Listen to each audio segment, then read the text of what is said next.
খুলনা ভার্সিটিতে গিয়ে আমরা 3 বান্ধবী সেম ড্রেস পরে কি করলাম সেটাই থাকবে আজকের ভিডিওতে।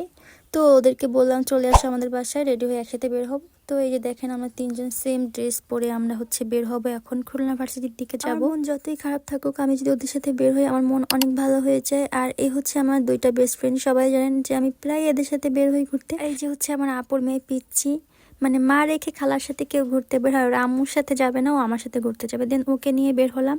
তারপরে এই যে ভার্সিটির সামনে নেমেই দেখলাম হচ্ছে বেলুন, তারপরে যে কি বলে হাওয়াই মিঠা। তারপরে আপুর মেয়েকে একটা হাওয়াই মিঠা কিনে দিলাম। দেন হচ্ছে আমরা ভার্সিটির দিকে যাব। আর আমরা ভার্সিটির ভিতরের দিকে যাচ্ছিলাম, তো তখন একটু দুপুর ছিল, একটু রোদ ছিল। আমার আপুর মেয়ের দিকে ক্যামেরা ধরলে ও হচ্ছে হাই দেয়। ম্যাচিং ড্রেস পরে গিয়েছিলাম, কিন্তু 3জন ভালোভাবে পিক তুলতে পারি নাই, কারণ আমাদের পিক কে তুলে দিবে, আমরা এক একজনের পিক তুলে দিয়েছিলাম। এই যে দেখেন আমার ফ্রেন্ডকে সুন্দর সুন্দর ভিডিও পিকচার তুলে দিয়েছিলাম। আর পিছনে দেখেন সবাই শাড়ি পরে এসেছিল। আমার তো মন চাচ্ছিল আমি বাসায় গিয়ে রেডি হয়ে শাড়ি পরে আসি, কারণ এই যে ফুল বাগানের শাড়ি পরে পিকচার তুললে অনেক সুন্দর সুন্দর পিক আসবে। আর পিছনে দেখেন সবাই কিন্তু শাড়ি পরে আসছে সুন্দর সুন্দর।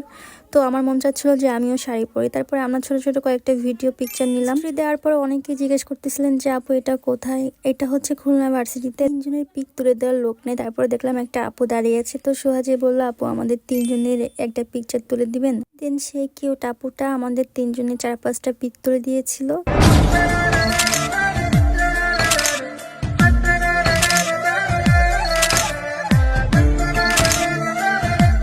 পিকগুলা কিন্তু অনেক সুন্দর হয়েছে। ঘুরতে ঘুরতে দেখি সন্ধ্যা হয়ে গিয়েছে, এবার তো আমাদের বাসায় যেতে হবে। এবার এই পাশে এসে দেখি কত সুন্দর সূর্যমুখী বাগান, মানে ও পাশ থেকে আস্তে আস্তে দেখে সন্ধ্যা হয়ে গিয়েছে।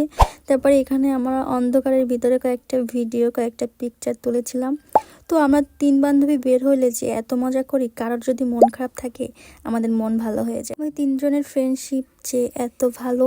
আর আমাদের কখনোই গ্যাঞ্জাম হয় না। অনেকে আমাদের নিয়ে হিংসা করে, কিন্তু আমাদের আল্লাহ রহমতে কখনোই গ্যাঞ্জাম হয় না, আর হবেও না। আমরা বলি যে আমরা বুড়ো বয়সে একসাথেই থাকবো। তো আমরা এখন বাসায় চলে যাব। দেখেন সন্ধ্যা হয়ে গিয়েছে, বাসায় যাওয়ার সময় হয়ে গিয়েছে। তো আমার হঠাৎ করে ফুচকা খাইতে মন চাচ্ছিল, তো আমরা চলে গিয়েছিলাম ফুচকা খেতে।